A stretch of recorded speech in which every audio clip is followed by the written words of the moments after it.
ख्यालों में लाखों बातें यूं तो कह गया,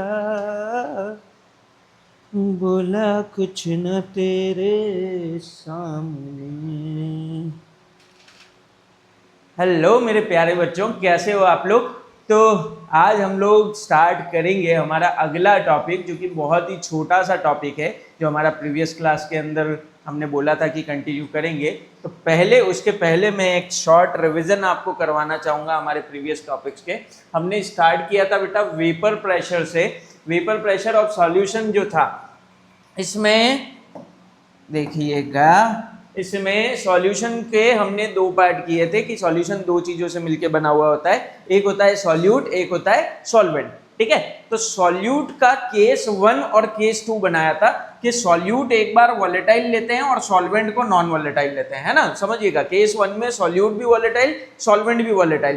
केस 2 में सॉल्वेंट तो वॉलेटाइल ही रखेंगे और सॉल्यूट क्या कर देंगे, नॉन वॉलेटाइल। तो हमने पहला केस पढ़ा था वॉलेटाइल लिक्विड्स के लिए, पहला केस पढ़ा था वॉलेटाइल लिक्विड्स के लिए। अरे क्या सर, आते ही बकवास करना चालू हो गए, कुछ तो छोटी मोटी सुख दुख की बातें किया करो। चलिए सुख दुख की बातें करते हैं यार आज अपन, है ना। और बेटा सब बढ़िया, सब अच्छा चल रहा है ना। और घर में सब मम्मी पापा सब ठीक, ओके ठीक है। अरे पढ़ लो इधर, चलो आ जाओ बेटा। अभी जो टाइम है ना, इस टाइम पे जितना पढ़ सकते हो पढ़ लो, है ना। तो क्या है कि आगे जाके हमको कोई प्रॉब्लम क्रिएट ना हो सिलेबस रिगार्डिंग, है ना। करेंगे यार, बातें भी करेंगे तुमसे जरूर करेंगे, ठीक है। जब कमेंट्स आना शुरू होंगे नीचे, जब आप कमेंट डालने लग जाएंगे कि सर कैसे हो, सर हम बढ़िया हैं, मेरे सवालों के जवाब आने लग जाएंगे, अरे खूब बातें करेंगे यार। क्यों चिंता करते हो, काहे चिंता करते हो। अभी कुछ दिनों बाद लाइव क्लास भी स्टार्ट करते हैं तुम्हारे साथ में, राइट, ठीक है। तो चलिए आ जाइए फटाफट back to the pavilion. Okay, तो हम लोगों ने पढ़ा था बेटा कि ये एक वॉलेटाइल सॉल्यूट, ये एक वॉलेटाइल सॉल्वेंट, और इन दोनों से मिलके जो बनेगा दैट इज वॉलेटाइल सॉल्यूशन। ठीक है, ऑब्वियसली दो वॉलेटाइल चीजों को मिलके तीसरा भी वॉलेटाइल ही बनेगा, है। ये यहां से उठ रहा है, इसका आपने प्रेशर दिया था P0 A, ये यहां से उठ रहा है, ठीक है। इसका दिया था अपन ने P0 B, ठीक है। और सॉल्यूशन के अंदर जो आएगा वो PA और PB, डन, ठीक है। PA और PB सॉल्यूशन स्टेट के अंदर किसी भी पर्टिकुलर कंपोनेंट का जो वेपर प्रेशर देखा जाता है उस पर नॉट हम नहीं लगाएंगे, क्योंकि नॉट रिप्रेजेंट किसको कर रहा है, प्योर स्टेट को, राइट। अब मैंने आपको बोला था कि जब PA और PB दोनों में से किसका वेपर प्रेशर ज्यादा होगा, तो ये डिपेंड किस पे करेगा बेटा, अंदर इनका मोल फ्रैक्शन किस पे। और इसी चीज को हमने क्या कहा था, राउल्ट्स लॉ, राउल्ट्स लॉ ये कहा था, ठीक है। फिर अपन ने पढ़ा था PA is directly proportional to XA and PB is directly proportional to XB, ये पढ़ा था हमने, है ना। तो PA is equals to KXA and PB is equals to KXB, है ना। सॉरी, K कहाँ गया, अरे सर का भूख लग रही है क्या, अरे क्या करें भैया, क्या करें, तुमको पढ़ाने के आगे भूखा प्यासा रह के पढ़ाना पड़ रहा है। पढ़ते काहे नहीं हो, पढ़ा करो, ठीक है। हम भूखा रह के हमारा पेट बाहर निकाल लिया हूँ और तुम साला पढ़ते नहीं हो, ठीक है। पढ़ो, आ जाओ इधर, आ जाओ फटाफट जल्दी। तो PA is equals to KXA and PB is equals to KXB, ठीक है। ये अपन ने निकाला। देन हम लोगों ने फाइंड किया था कि भैया ये K का चीज है, K का चीज है।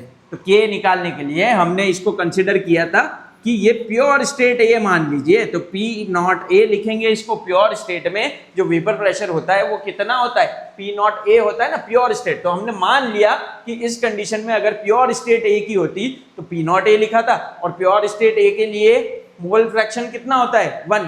क्यों होता है, क्योंकि XA plus XB is equals to क्या होता है, 1। और अगर प्योर स्टेट A है तो B कितना होगा, 0। सर कुछ समझ नहीं आ रहा है, सर सिर खुजाल रहे हैं, सर कुछ समझ नहीं आ रहा है, क्या हो रहा है। अरे भैया मोल फ्रैक्शन वाला लेक्चर खोलिए, मोल फ्रैक्शन में देखिए कि XA और XB का जो सम होता है वो कितना होता है, 1। अगर मैंने बोल दिया कि B जो है वो है ही नहीं सॉल्यूशन में, तो मोल फ्रैक्शन कितना होगा 0, तो XA की वैल्यू कितनी आएगी 1, वही तो यहां लिखी है ना। तो K इज इक्वल्स टू क्या आया P नॉट A, ये आ गया।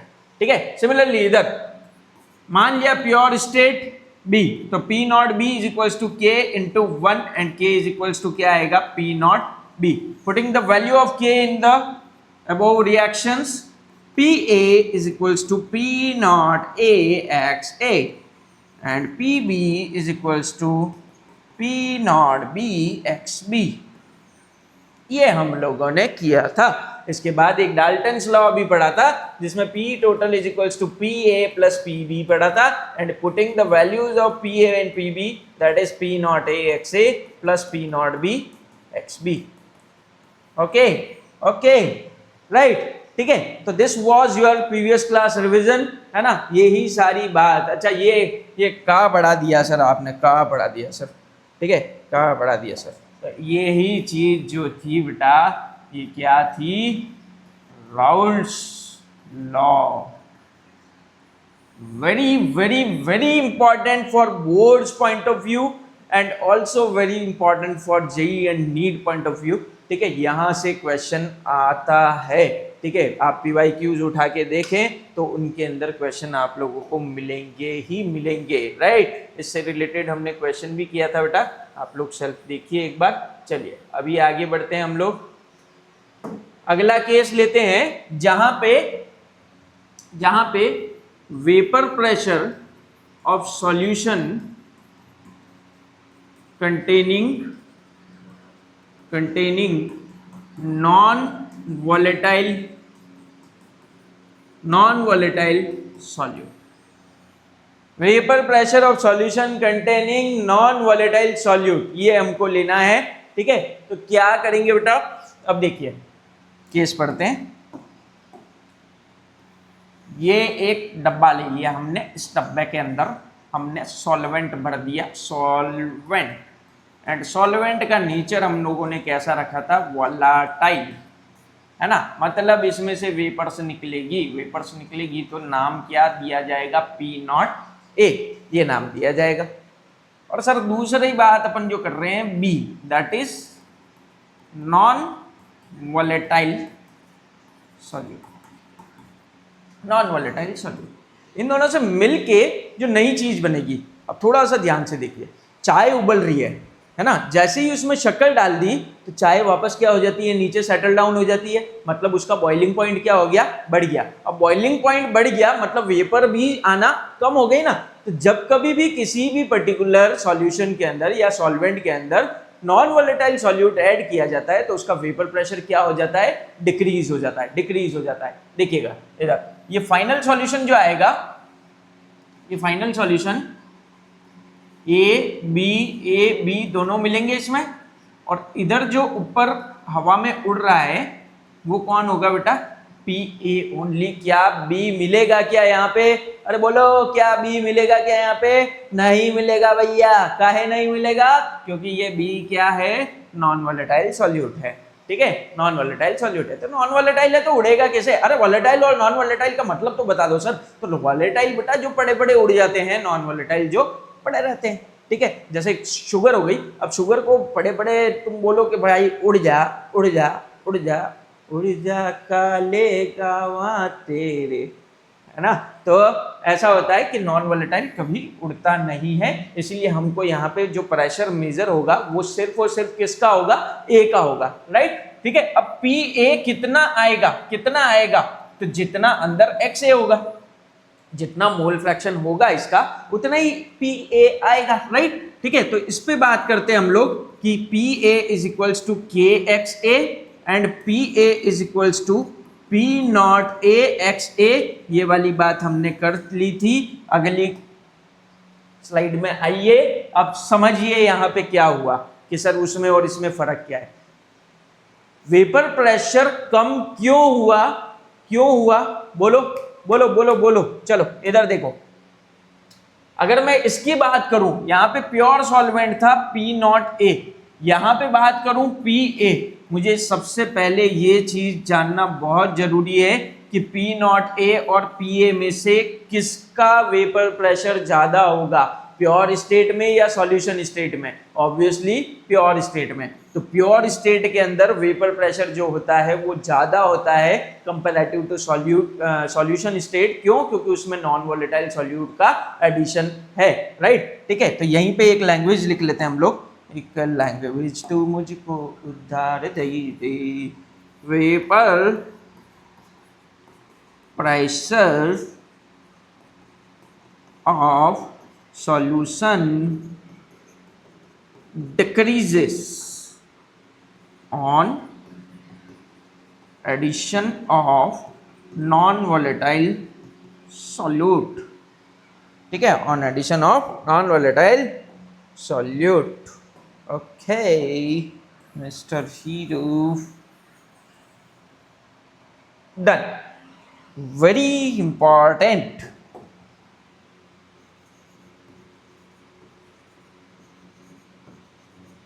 5 स्टार। ओके राइट, चलिए अगली पार्ट पे चलते हैं, इसको आगे बढ़ाते हैं कहानी को।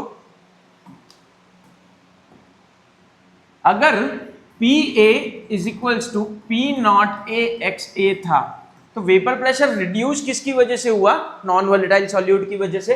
तो नॉन वोलेटाइल सॉल्यूट के रेस्पेक्ट में, मतलब सॉल्यूट के रेस्पेक्ट में बात अगर अपन करें तो क्या मैं एक्स ए को 1 माइनस एक्स बी लिख सकता हूं? क्या मैं एक्स ए को 1 माइनस एक्स बी लिख सकता हूं क्या? अरे बोलो, क्यों क्यों क्यों कर दिया सर आपने ये अत्याचार? तो x a plus x B is equals to 1, तो x a is equals to 1 minus x b, ठीक है, इसीलिए कर दिया। ओके चलिए, p a is equals to P not a into 1, p not a 1 जा p not A minus p not A x b जा p not A x b, right? ठीक है, इसको इधर लाते हैं तो देखिएगा P not A x B is equals to P not A minus P A. अरे भैया देखिए कुछ आया क्या समझ में? देखिए पी नॉट ए ज्यादा था पी ए से, पी नॉट ए ज्यादा था पी ए से, तो हमको ये तो निकालना पड़ेगा ना कि कितना डिफरेंस दोनों में आया है, राइट? ठीक है, तो ये निकालने के लिए, डिफरेंस निकालने के लिए ये मिल गया कि प्योर स्टेट में कितना वेपर प्रेशर था, सॉल्यूशन स्टेट में कितना वेपर प्रेशर आया। इसे कहा जाता है लोअरिंग ऑफ वेपर प्रेशर। क्या कहते हैं इसको? Lowering of vapour pressure. ठीक है, अब देखिए अगर मुझे यहाँ पे एक्स बी निकालना है, ध्यान से समझना, एक्स बी निकालना है तो P not A minus P ए, इस पी नॉट ए को नीचे ले जाएं, ठीक है। तो अब ऊपर वाला जो पार्ट था वो लोअरिंग ऑफ वेपर प्रेशर था, lowering of vapour pressure in relation to P not A. तो इसे पूरा टर्म में क्या कहा जाएगा? देखिएगा पूरी टर्म में कहा जाएगा relative lowering of vapour pressure. ठीक है, very important, very very very important बेटा। ठीक है, relative lowering of vapour pressure, ध्यान से समझिए। Relative lowering of vapour pressure था क्या? P not A minus P A upon P not A, and this is equals to what? X B. This is equals to what? X B. मतलब mole fraction, मतलब solute की quantity पे depend करेगा कि vapour pressure कितना कम होएगा। ये solute की क्वांटिटी डिसाइड करेगी कि वेपर प्रेशर आपका कितना कम होएगा। इसी को कहते हैं अपन क्या? Relative lowering of vapour pressure. अब यहां पे समझिए, ठीक है, इसी जगह पे चलिए, इस जगह समझिए कि लोअरिंग ऑफ वेपर प्रेशर को और कैसे डिफाइन कर सकते हैं हम लोग। तो जब कभी भी whenever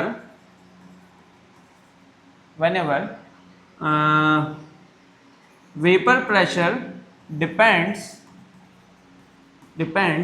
on quantity of solute, ठीक है, जब कभी भी वेपर प्रेशर डिपेंड करेगा किस पे? क्वांटिटी ऑफ सॉल्यूट, ठीक है, then this property will be known as colligative property. This property will be known as colligative property. right? Note down करिए फटाफट जल्दी से.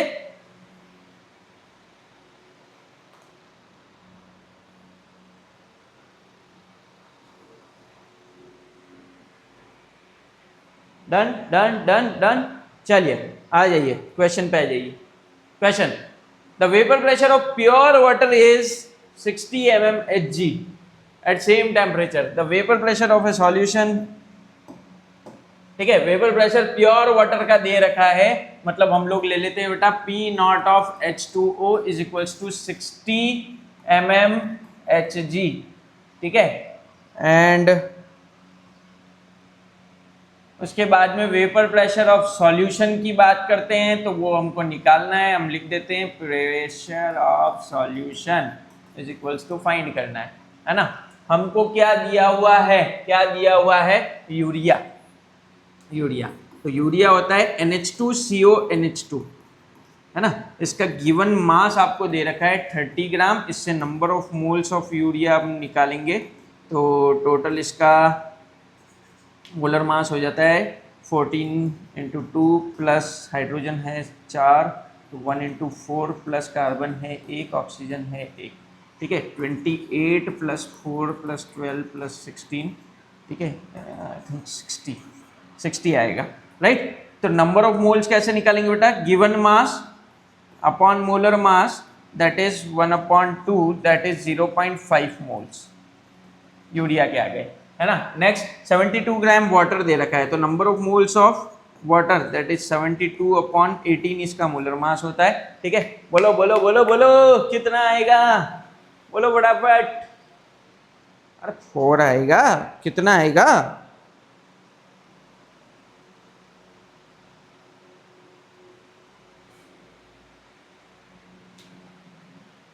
करिए करिए करिए करिए करिए जल्दी. Moles done. ठीक है, यहाँ पे हमारे पास में क्या क्या निकल गया, नंबर ऑफ मोल्स निकल गए, ठीक है, यूरिया के, और नंबर ऑफ मोल्स निकल गए H2O के. मान लीजिए हमको यहाँ पे XA निकालना है. फॉर्मूले की बात करते हैं हम लोग, तो P not A minus PA upon P not A is equals to XB. हमको XB निकालना है अभी. ठीक है, अच्छा इधर से क्या दिया हुआ है, तो प्योर वाटर, देखिए P नॉट A दे रखा है, P नॉट A दे रखा है. What we have to find is pressure of solution. Pressure of solution जो होगा उसमें प्रेशर किसका आएगा, सॉल्वेंट का ही तो आएगा, A का ही तो आएगा, अभी पढ़ा था अपन ने, है ना. तो PA अपने को फाइंड करना है. P नॉट A आपको कितना दे रखा है, 60 minus PA upon 60 is equals to XB. यहाँ पे अपन कैलकुलेट कर लेते हैं. XB is equals to number of moles of urea 0.5 plus number of moles of this plus number of moles of urea. ठीक है, अपॉन नंबर ऑफ मोल्स, तो 4.5 upon 0.5 that is, एक second, done done सही है. ठीक है, that is, ये point से पॉइंट हटेगा 9, ये 9 आ जाएगा हमारे पास में. कहीं कुछ एरर हो गया है, एरर हो गया.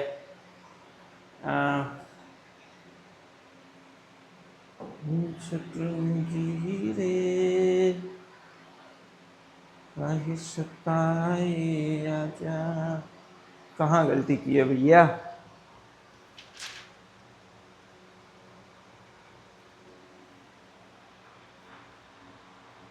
Okay okay, formula formula formula, अरे फॉर्मूला, चलिए देखिए, XB NB, जल्दी जल्दी में हमेशा गलती ही होती है. NB अपॉन टोटल, ठीक है, तो 0.5 प्लस 4, 0.5 अपॉन 4.5 दैट इज 1/9, है ना, 1/9 मोल्स. सॉरी मोल्स नहीं है, ये मोल फ्रैक्शन है आपका. XB is equals to 1/9. अब इस XB को यहाँ पे पुट कर दीजिए, यहाँ पे 1/9, एंड PA आप लोग कैलकुलेट करिएगा. ओके, राइट राइट, चलिए good. Good good good good to go. Okay बेटा, तो यहाँ पे हमारा जो नॉन वोलेटाइल सॉल्यूट वाला केस था और वोलेटाइल सॉल्यूट वाला केस था, दोनों ही हमारे खत्म हुए। अगला जो टॉपिक आएगा अगली क्लास में जो मिलेंगे हम लोग, वो मिलेंगे बेटा ideal and non ideal solution के साथ में। That is very important, very much important. ठीक है, बहुत ही इंपॉर्टेंट है। और इसी के बाद एक और क्लास जो मिलेगी आपको, वो मिलेगी किसकी? कॉलिगेटिव प्रॉपर्टीज की। बहुत ही इंपॉर्टेंट है, क्वेश्चंस आते ही आते हैं, है ना, आप लोगों को पढ़ना ही है। ऑलराइट, जय हिंद, जय भारत, बाय बाय।